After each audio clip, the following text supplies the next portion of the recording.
Hi guys, so today we're going to talk about using models. Models are oftentimes rectangular visual aids to help in solving certain math problems.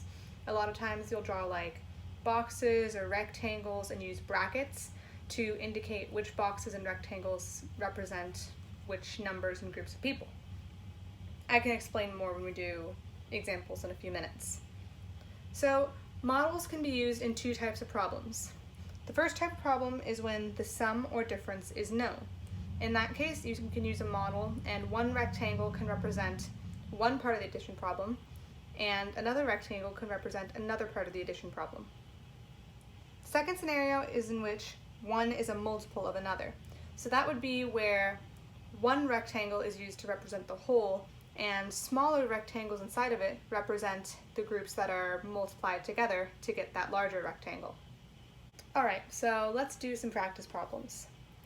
In the first problem, there are 72 members of the school choir, and in the choir, there are 6 more girls than boys.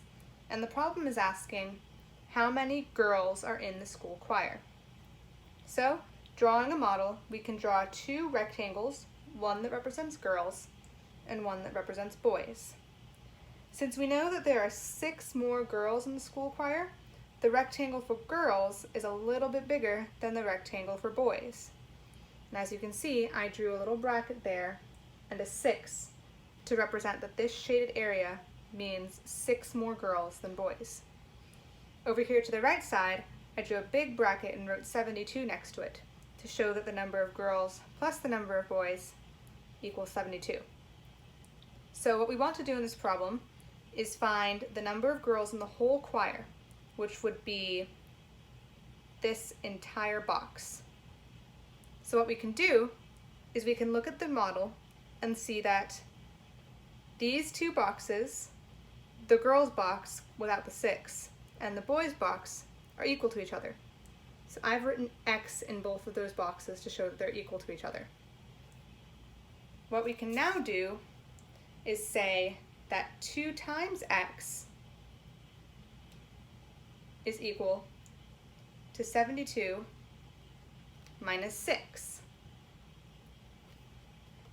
Because these 2 boxes are equal to the total number minus the number of girls that we know are more than boys. We can simplify that and say 2 times X is equal to 66, because 72 minus 6 is 66. Now we can say divide both sides of the equation by 2, and we can find out that X equals 33. Now, you might think you're done here, but make sure and double check that this is your actual final answer. In this case, 33 is what X equals, but we need to add back in that 6 because X is just this part of the girls' box. So finally, we can do 33 plus 6 equals 39 girls in the choir. Now let's do one more practice problem. This one involves some multiplication. So, the reading corners in classrooms 3A and 3B have 200 books total. Classroom 3A has 4 times the number of books that 3B has. So, I drew our model. I drew rectangles for classroom 3A and 3B. Out to the right, I drew a bracket that says 200 to represent that the number of books in both classrooms equals 200. I also drew little dividers in 3A's rectangle to show that it has 4 times the number of books as 3B. So if we look at our model, we can see that this rectangle of 3B is equal to one little divided rectangle of 3A. And all the rectangles in 3A are equal to each other.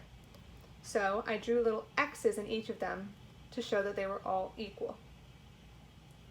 Now we can do some simple algebra to find out how many books are in each classroom. So we can look at our model and see that there are 1, 2, 3, 4, 5 of these rectangles called X. So what we can say is that 5x is equal to 200. If we divide both sides of the equation by 5, we find out that x is equal to 40. Now make sure you check your work here, because this is not your final answer. It is for B, for classroom 3B, but not for classroom 3A. So because 3B just has one x, and x is equal to 40, we know that classroom 3B has 40 books in it. But how about 3A?